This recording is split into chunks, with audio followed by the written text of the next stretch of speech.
जो चढ़ गए राष्ट्रवेदी पर। भूमिका स्वदेश प्रेम की अभिव्यक्ति उपसंहार।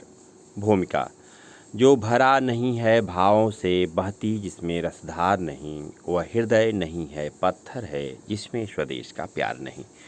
मैथिली शरण गुप्त की इन काव्य पंक्तियों का अर्थ यह है कि देश प्रेम के अभाव में मनुष्य जीवित प्राणी नहीं बल्कि पत्थर के समान कहा जाएगा। हम जिस देश या समाज में जन्म लेते हैं उसकी उन्नति में समुचित सहयोग देना हमारा परम कर्तव्य बनता है।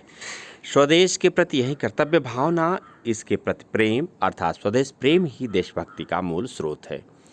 कोई भी देश साधारण एवं निष्प्राण भूमि का केवल ऐसा टुकड़ा नहीं होता जिसे मानचित्र द्वारा दर्शाया जाता है। देश का निर्माण उसकी सीमाओं से नहीं बल्कि उसमें रहने वाले लोगों एवं उनके सांस्कृतिक पहलुओं से होता है। लोग अपनी पृथक सांस्कृतिक पहचान एवं अपने जीवन मूल्यों को बनाए रखने के लिए ही अपने देश की सीमाओं से बचकर इसके लिए अपने प्राण न्यौछावर करने को तत्पर रहते हैं। यही कारण है कि देश प्रेम की भावना देश की उन्नति का परिचायक होती है। स्वदेश प्रेम एक उच्च भावना वास्तव में देश प्रेम की भावना मनुष्य की सर्वश्रेष्ठ भावना है। इसके सामने किसी भी प्रकार के व्यक्तिगत लाभ का कोई महत्व नहीं होता। यह एक ऐसा पवित्र व सात्विक भाव है जो मनुष्य को निरंतर त्याग की प्रेरणा देता है। इसलिए कहा गया है, जननी जन्म भूमश्च सर्वादपि गरियसी, अर्थात जननी और जन्मभूमि स्वर्ग से भी बढ़कर हैं। मानव की हार्दिक अभिलाषा रहती है कि जिस देश में उसका जन्म हुआ, जहाँ के अन्न जल से उसके शरीर का पोषण हुआ एवं जहाँ के लोगों ने उसे अपना प्रेम एवं सहयोग देकर उसके व्यक्तित्व को निखारा, उसके प्रति अपने कर्तव्यों का पालन वह सदा करता रहे।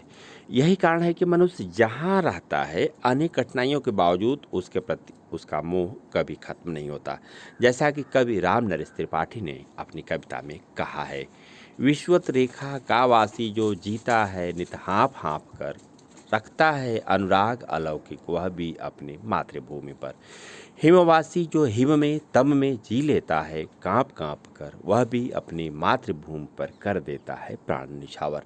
स्वदेश प्रेम की अभिव्यक्ति। स्वदेश प्रेम यद्यपि मन की एक भावना है तथापि इसकी अभिव्यक्ति हमारे क्रियाकलापों से हो जाती है।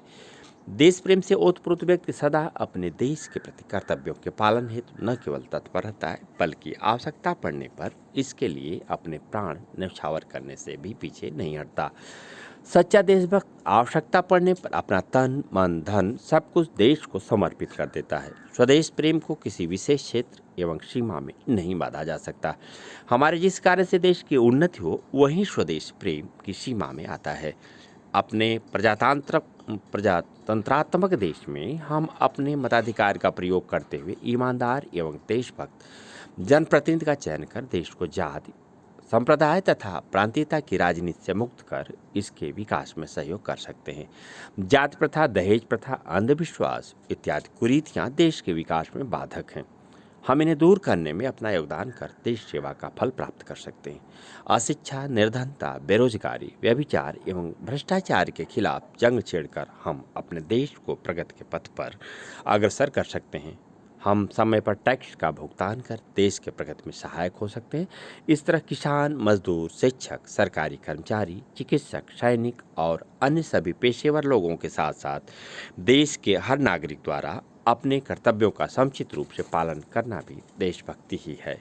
उपसंहार। नागरिकों में स्वदेश प्रेम का अभाव राष्ट्रीय एकता में सबसे बड़ी बाधा के रूप में कार्य करता है, जबकि राष्ट्र की आंतरिक शांति तथा सुव्यवस्था और बाहरी दुश्मनों से रक्षा के लिए राष्ट्रीय एकता परम आवश्यक है। यदि हम भारतवासी किसी कारणवश छिन्न भिन्न हो जाए तो हमारी पारस्परिक फूट को देखकर अन्य देश हमारी स्वतंत्रता को हड़पने का प्रयास करेंगे।